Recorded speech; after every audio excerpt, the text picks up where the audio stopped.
time machine that could just only go back 6 months. Still unfathomable. Okay.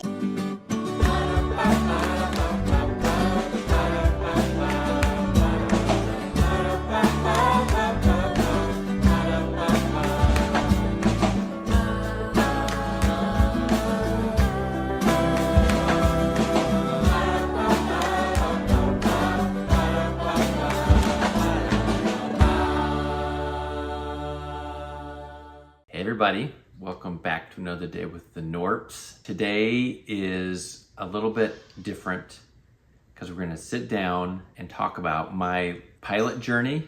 If you want to say that, yeah, we can call it that. My pilot journey. Okay. Because we're kind of continuing that, but we haven't really talked about it much, really directly, except for kind of announcing we were doing it. Oh, yeah. We haven't talked about sort of how that all went. What it entailed so up far. to this point. Yeah.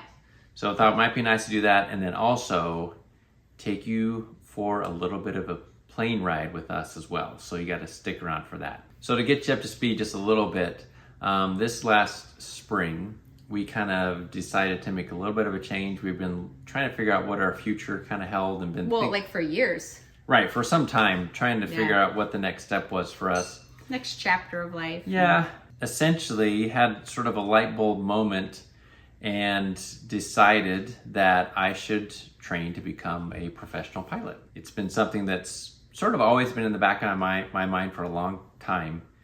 And we would sort of talk about it every once in a while, but more kind of at a recreational level that I might do that.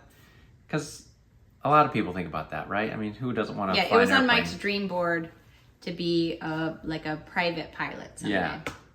But this sort of floated to the top and it just felt right, so we went for it. Yeah, it was like I feel like for both of us, it didn't float to the top. It was like a lightning You're bolt. right. It just sort of hit all It of was a a sudden. lightning bolt moment where it was like, that's what we should do. And we've had other lightning bolt moments in our life that we feel like were inspiration from God, really. And they are things that we acted on and have been huge blessings for us. So I think we recognized when we felt it, like, this is the way to go. So as we typically do when we get these sort of things, we move pretty quickly. Literally, we were in Atlanta, Georgia when we had this thought, and then 4 days later we were up in Virginia and I was taking my first flight to figure this whole thing out. So it sort of catapulted me into the world of flight training, how that works, all the different options for that, and also just the industry of commercial piloting. And where did you turn? YouTube, obviously. YouTube. I went and watched like a million videos on different ways that you can get trained in different types of school for training and the career path and just the process of going from someone who has zero flying experience whatsoever to becoming an airline pilot, because that is the end goal. At least at this point it is. And, you know, things can change. But so I did all that research trying to figure it out and started with a flight school up in Virginia. What you typically do when before you start your training or whatever, you go on what they call a discovery flight, which is where you go to the school and they take you out just to go up in the airplane and fly around and see how you like it. And so Megan and I went and did that on that, I don't know, I can't remember the Wednesday. date. It was a Wednesday. Or a Thursday, maybe. Yeah, it doesn't really matter. But we went up and went for this flight, and it was fun. I mean, it was, especially the beginning, it was interesting. It was like, wow, we're in this little airplane. It was wild. It was, for me, it was like, because it's a little tiny Cessna. Yeah, they're They're tiny. They're these little planes, and it like feels exactly like you just got into like an old amusement park ride. Like the metal, the seat, everything felt like an amusement park ride. Partially because Cessnas, a lot of them are old. These are from the 70s, Yeah. and this one was too. And so you're in this amusement park ride, and then you like, it starts and you're in faster, and then all of a sudden you're in the air, which feels just like that part in an amusement park ride where like the arm lifts you up off the ground. Feels exactly like that, except you're like, there's no arm. You're not like, connected. And now I'm 1,000 feet in the air, and now I'm 2,000 feet in the air, and like we're connected to nothing. Both of us learned that day that small planes are like small boats. Yeah. Like in a way, when you're traveling on an airline plane, you're traveling on a huge ship, like a Right. cruise ship. So Yeah. it's very smooth in the air with just a few bumps. You don't feel little waves. Yeah, but the air up in the sky is like the ocean, and it's got waves of wind. air, pockets of air that are moving up and down. And so when you're in that little plane, it is like you're riding in a small boat on the ocean. Yeah, if there's any turbulence or whatever, you're gonna feel so it. So like I'm like, ooh. Yeah, like it was kind of a rough day. It was a very bumpy flight. So we went up, played into your experience. Yeah, so this was my first hurdle that I had to overcome, because we got up there, we were up there for a while. I was feeling a little bit woozy. I do get a little bit motion sickness. I wasn't too worried about it though. And then on the way back to the airport, I just lost it, I guess, or my inner ear had enough, and I went totally incapacitated. Like I think it was actually while we were starting to descend for landing is where I really felt it. And my head started to spin, my stomach started to get sick, and I couldn't even, my hands actually got numb, and I got all sweaty and just started to feel horrible. I told the instructor, I'm like, we need to land like as soon as possible, because I do not feel well. And I'm just sitting there like I couldn't even look, because I was trying not to throw up, essentially. So he was able to get us back to the airport. Obviously, we landed, kind of crawled out of that airplane, immediately just sat down on the tarmac there, and could not move for probably 15 or 20 minutes. Yes. Mike got a little woozy at the end of his flight there, like he might pass out. It's a little discouraging, but... Did you fly last time? No. Huh. I wonder if that had something to do with... Most of the time when people fly, they feel less, it's like if you're driving versus... Yeah. I'm sitting there incapacitated from this plane ride and thinking to myself, have I made a mistake? Yeah, well, because we came in that day, like, riding the electric energy from that lightning bolt 5 days before. Yeah. Like, and like, we are so excited about this. Like, it makes so much sense, which it did. But, this is how it goes when you're chasing a dream and you're trying to do something big and new. And then I'm like watching Mike and I'm like, oh my gosh.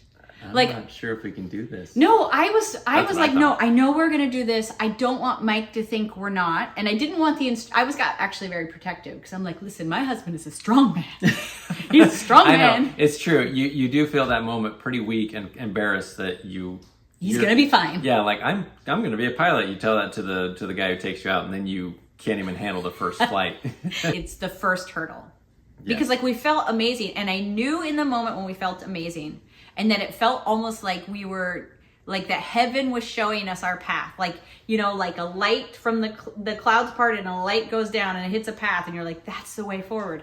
I knew that such a powerful, like almost manifestation probably meant that it would not always feel so clear. Oh, sure. Yeah. Like that probably I need this to hold on to, because very soon it will not feel clear anymore. Mm-hmm. And it was that day. I'm like, wow. I'm like, no, I know you could probably overcome this. But right now, I was very protective of you. Yeah. But like you couldn't move. And I also knew he needed to go, because he had to go like to his next lesson. And... Yeah. So I sat there for a while, and and still unable to move, and he made a suggestion, like, maybe I should go get one of our office rolling chairs and bring it out here. We can roll you back in. Kind of like putting me on a wheelchair, essentially, to get me into the building. And as I'm sitting there, I'm hearing him say this. I still couldn't really look up. And he walks away, and Megan, I think you told me at that point, like, they're going to bring a chair to you. And I'm like, there's no way I'm going to be wheeled off this pavement. So I got up. As they're like walking the chair they're actually bringing the chair to these two instructors. And I got up, and with Megan's help, we got off and got in and I didn't, my plan in my mind when I had this whole thing planned out and scheduled was like, I'm going to go on this flight. It's going to be awesome. We're going to come back to the office. I'm going to talk to them about how we're going to do my training. You're walking there and be like, now I'd like to enroll. Yeah. Instead, I hobbled off and got straight into the van and just drove away without really saying a word. No, he did not just drive away. He got into the front seat of the van, put this chair down and laid there for a while. And then you put your head between your knees, and we sat there for a while. You're right. And like the kids are like meanwhile texting like, how did it go? How was it? Was it amazing? Oh my gosh. And I'm like, oh my gosh. And it was like, I know we're laughing about it now, but it was actually very disturbing. It was disheartening, or It was I don't know what the heady word is. because it's so funny how life works this way. It seems like so natural and normal that we decided to make this major life shift. It felt so vulnerable. Do you remember? We felt insane. We decided not to tell anyone. Yeah. We were not going kept to tell that anyone. quiet. Only our children knew, and like maybe one friend, like a couple that we know who's crazy like us. We did not tell anyone else. We felt very vulnerable. We felt insane. We didn't tell family. I didn't tell my siblings. Nobody knew. Right. And so then you're totally vulnerable. You're doing something you feel like slightly like insane for doing because it's such a life shift. And then this happened, and I didn't want any doubt. I didn't want anybody to think that maybe it wasn't going to work. Neither did you. Yeah. So we didn't even tell the kids when we got home. Do you remember? I drove you home. No, we didn't. We just said you got a little sick. Yeah. Like, yeah, I made Dad a little sick actually. But like, we didn't tell them for a while. I know that's silly, but at that point when I'm telling you now because Is there a life lesson you're there's a teaching life right now? lesson. Like, it seems normal and natural for us to make these big life shifts and like we just do it with ease, but like it was very vulnerable. Right. And it was scary, very scary, so much so that it was like a secret. The video I took and showed you guys today was in my secret folder. Oh, right. It was in my hidden folder on my phone, so nobody would even see it. Because I didn't want that burden on Mike while he was trying to do this thing that seemed so insane. I didn't want any doubt cast that maybe it wasn't going to work. I didn't want it. It was like, well, we won't even talk about it. And we didn't talk about it, really. And it was like in whispered tones to each other almost. That seems so silly now, but that's how it felt. Yeah. So it literally took me days actually to recover from that. Like the next 2 days, I was still like, I had to be careful how I moved my head. My head was still kind of swimming a little bit. And I was really nervous. Like, I don't know if I can do this because I'm not sure if I'll get over this. So once again, I turned to YouTube. Turns out there's a few videos out there about motion sickness and airplanes and how you can get over that. And essentially what they say is, well, you just got to keep going and your body you'll adjust. And so I went back the next week, moved forward, still told the school I was gonna do it, and started flying again the next week. And it did take me about 10 hours of flight time to get to the point where I was not feeling sick by the end each time.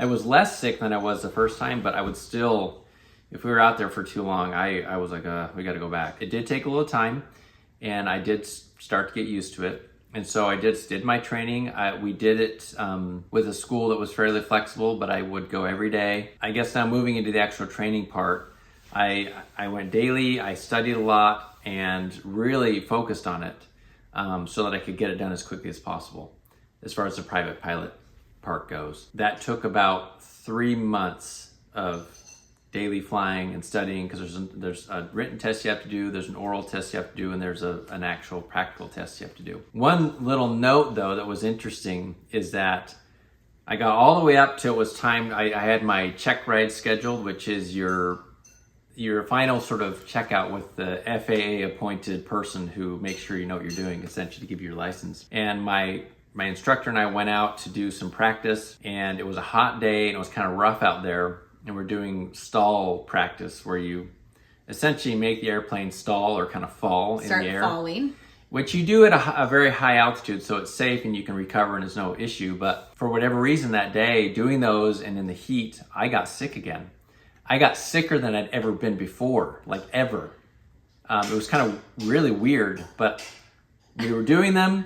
We actually landed at a different airport to give me a break. My instructor did. And then we said, okay, we're gonna get back to our airport. So we took off, and I had my instructor flying because I was totally incapacitated. But on the way back over to our airport, I actually threw up like multiple times. We had a bag in the airplane. They have little bags, so luckily there was no mess. But still, I'm sitting here in the airplane. I'm just losing everything that was in my stomach. And I'm 2 weeks away from what's supposed to be my check ride. And I am like, what in the world is happening? Why? Maybe I can't do it. You know, I had a whole nother wave of like, I don't know if I can do this. Why am I sick again?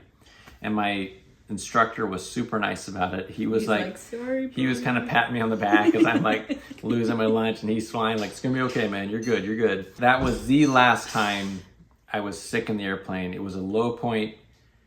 And then since then I've had zero anything. Because before then, I was still every once in a while get a little bit, dizzy. Woozy. But since then I've been completely fine. So it was like that was like the last time to break it. Anyways, so I got through all that. We got through that issue. Was able to schedule my check ride. Had the check ride. It was kind of broken up into a couple ones because of weather and that sort of thing.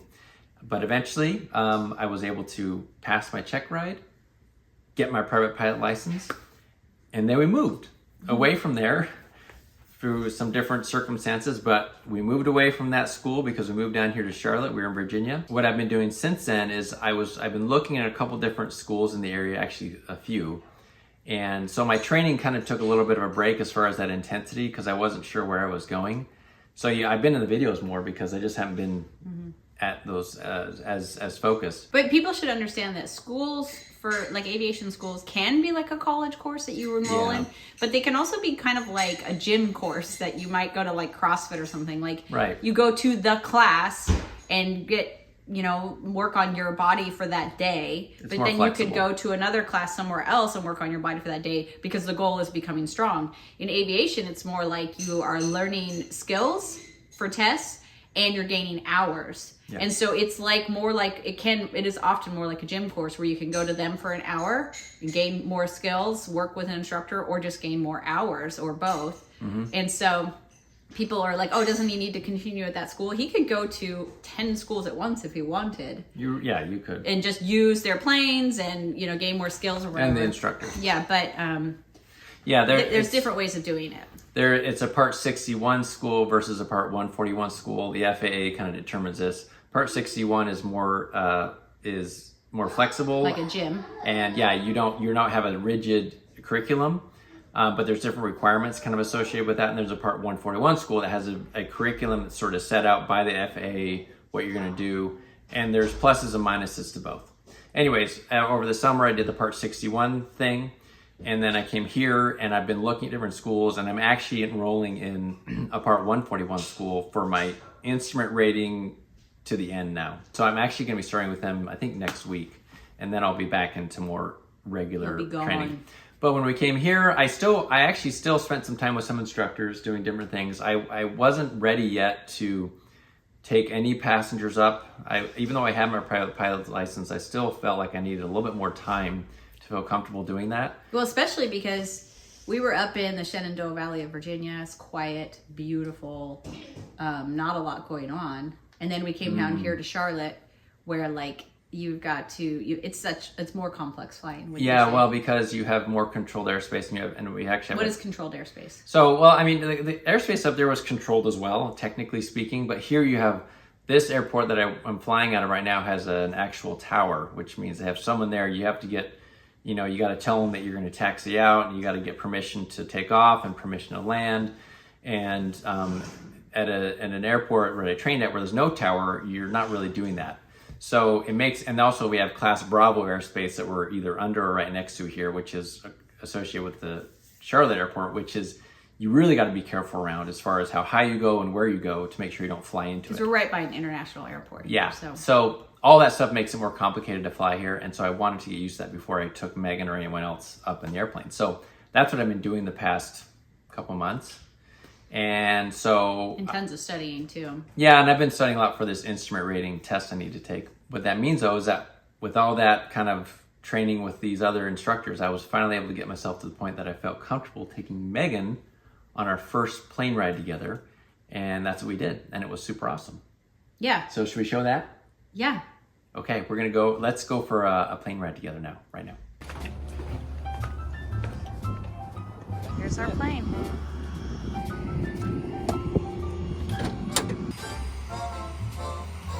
I don't know who's on that private jet, but gotta be nice.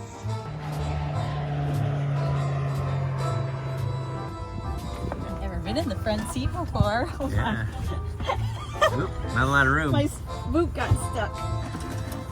Okay, you're in. That's good. All right, so here we go, up in the air for the first time, just the two of us, and I have a steering wheel, so watch out. Yeah, it's true. You can take over if I need you, right? Woo!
fun. A little nerve-wracking for me. Now, I've been up in the plane with Mike while he is flying. But like he said, there was always an instructor there with more experience that like could take over anytime and does. He wouldn't ever take over, but he'd be like, watch this, watch this. Yeah, or he's like, telling you, kind of reminding you of things. And it's kind of like when you have your driver's permit. It's not kind of, it's exactly like that. And your parents are there. Except in this case, the parent also has their own brakes and steering wheel. And so at any moment could be like, hey, you know. And so this was his first time taking just a passenger. I was proud of him always, every time we were in the plane together before. But today's flight just kind of blew my mind. It was so surreal to be, you know, we have lived in Charlotte this is our third time coming back to the Charlotte area. It keeps pulling us back because we do love it here. Can't get away. We love it here. And there's these, you know, the iconic cityscape, the city skyline. Is that how you say it? Yeah, skyline. That I've seen so many times. And I have like memories associated with the first time I saw it and, you know, many, many years ago and things along those lines and my feelings for the city and about the architecture. And then to be up in a plane doing something I never thought I would be in a small plane circling around that city skyline. And then even more I never thought I would be doing that, to look over and you're the one flying me around the city. So sometimes you can't feel moments like that, but I could feel it on the flight. I could feel how wild that was. I could feel like how once again life goes in directions you never ever had on your bingo card, to use like the current lingo. I never thought that either of those things that was never even like a thing for me. We felt that way about traveling full time with our kids. We felt that way about having a family of 9 and adopting 5 kids from China. Like those were not things that like we ever like planned on. And yet one day they came and switched our whole life and brought so much joy and excitement. And this was another one of those things. Like we were flying over a lake that we've boated in, that we've swum in, that we've driven over and around for years and years and years. And now you're flying me over it. It was wild too, because I'm looking across and you're not a young man. That's true. You're a middle-aged man, right? And yet, and even 6 months ago, if I had a time machine that could just only go back 6 months, still unfathomable. It wasn't even, you weren't even thinking about it. No, unfathomable that we might be doing something like that. And so then to be able to be doing that, it was mind-blowing. I know that's a cliche to say that, but like it was just like, look, this is wild. And then to be like, I really have no idea all of the happy things that are ahead. All the happy things. Because you get stressed and you're like, oh, we're never going to figure this out. Or this is something we've been trying to figure out for years, what the next phase is and what we're going to do. And it was super happy and it was beautiful. There were moments where it was a little scary. The one moment that was scary for me was when the plane said obstacle ahead. Oh. And like it said in this way where you're like, what? Obstacle ahead? What is it? What? And there was a radio tower that we were well clear of, but I don't know. The plane didn't think we were well clear of it, apparently. It just lets you know that it's there. And so that scared me a little bit. And I every once in a while would, because Mike was pretty quiet while he was flying. This is the wild thing. Okay. I believe that flying was like driving in the air. Just like maybe a little bit more complicated so you don't like crash. But I on this flight saw that it is not at all just complicated driving. Like I'm wearing these headphones where I'm hearing all of the chatter, which is insane. It is like, like you can't understand it. It's like a totally different language. And like, but it's also like not chillax. This is not a relaxed chatter. Right, it's serious. It's very serious tone and very like direct and like you must do this now. And so like, but then there was also like, felt like so many people communicating constantly. And so Mike has to be able to hear what they're saying. It's not nothing. It's not like you've just got this chatter in the background. Like they were talking to him sometimes. They're aware of him in the air. Yeah, when you go into that. And so this international airspace, guys at this tower are aware of international airspace, but international airport space is what I meant. At the tower are aware of Mike. He's on their screen. They're talking to him. They're asking him stuff. They're directing him to do stuff. So like that was intense. And then you've got this dashboard full of all sorts of things. And Mike's having to like, you're interacting with that. right? Like you're not just like, oh, that's interesting, like you are with your car, like speedometer, you know. It is like he's having to like punch things in that they're telling him over this like, and then he's like punching them in, and he's trying to find this thing. He's got to like read his instruments to tell them information that they want from that, and then all the while he's got to fly this plane through the air, and the air is pushing us around. This is not like a driving down a highway. Yeah, and it wasn't super calm. It was fairly calm. So like he's having to like, you know, fight against the air and keep us in, and like doing it very well. But I'm like, this is crazy. I could never do this. Like, oh my gosh. Like I didn't know when I'm like, I know you can do this. Like, I'm glad I didn't know then what I know now, because he is doing it. But I think it would have been, I don't know about you, but if you had known 6 months ago or 5 months ago when we decided to do this, how much you would have to learn. I don't think we understood how much you would have to learn. No, you don't know. You don't know. So it's hard to fathom it. But then you did learn it. Well, there's still a lot more I still need to learn, because that was actually fairly simple flying. I guess old dogs do learn new tricks. No, I really do feel that. Middle-aged dogs it's really learn new impressive tricks. that like you've gotten your brain in such good shape, because you kind of get a little flabby in your brain. Yeah, it was, and I don't know how much you want to go into it, but yes, when I first started learning, just at the beginning, it was like, okay, whew, a lot of information. I'm reading these things and having to remember all of it, and it Were you having to push back a lot of fears that like you wouldn't be able to learn it? Yeah, you have to just. I think what helps is like a lot of people have done this before me. Like this is nothing new, and they aren't like geniuses, right? It's just plenty of people have done this, so if they can do it, I can do it. And I remember you saying that the renovation helped you a ton. Well, because you're learning new stuff for that. And when you remembered when you thought... Yeah, you think, I don't think I can ever figure out how to do that. And then you do. So, yeah, it's just, you trust that you can move forward, you can figure it out. You don't know how long it'll take you to figure it out, but you trust that you can figure it out. So I've been working off that kind of basis with this whole thing. And the years of working on the house. Because like when we started our home renovation, you didn't know how to put in a new outlet. No, yeah. Or like a light switch or anything. And it was very stressful to you when you had to do the first one. When we first bought our house back in 2018, that was very stressful. And then you like... Yeah, that's true. That did sort of orient me. So I have less stress about it. It's stressful sometimes when you're tested on it. That's scary. But to learn it is just fine. Sometimes it's not super fun because it's a lot of information that's not really maybe exciting sometimes. But just like anything else, you just keep moving forward. I guess I just want you to know that like sometimes you're really legitimately terrified of something, even if you know logically that it's probably not a big deal. But you just keep going. You just keep moving forward. And I was grateful that the house had taught you that you could learn new things, and that the trick was getting on YouTube, apparently.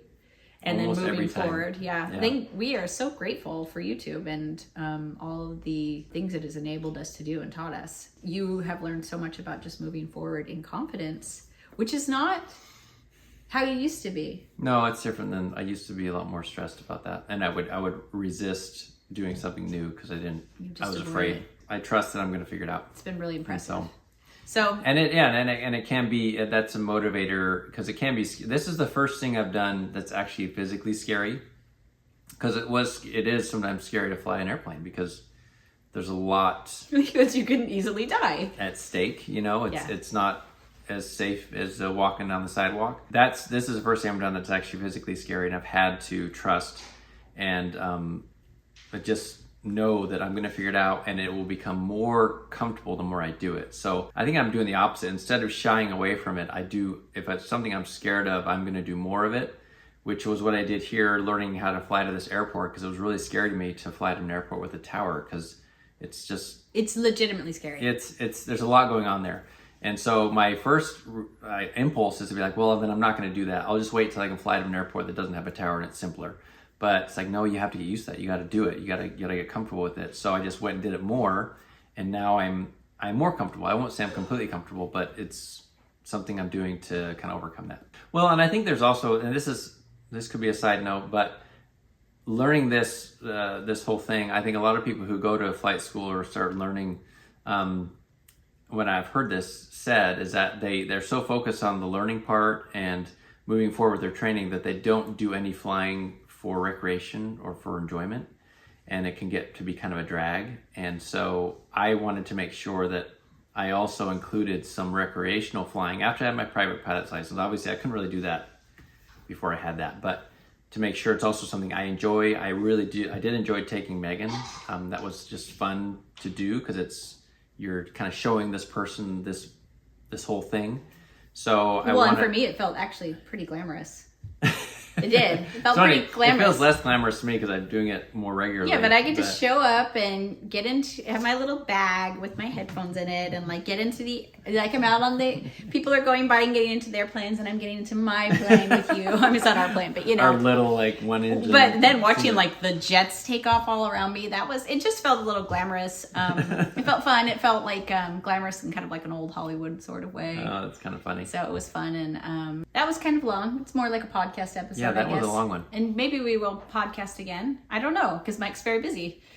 He's been less busy the last couple of months, like he said, but that's why I've been able to help with projects like these shelves. Yes, and I think that's probably why you did the shelves as quickly as you did, because you knew I didn't have you much longer. Yeah, I know that I'm about to get busier, so I'm trying to get some of these things finished up. And I appreciate it. Thanks for coming along, guys. And who knows what's going to happen on North and South in the future. We don't. Yeah. No. So we'll talk to you next time, and with more home decorating stuff, and with just mostly me doing lady stuff. Yeah, that'll be while fun. Mike is training. So until then, we'll see ya. Bye. Bye.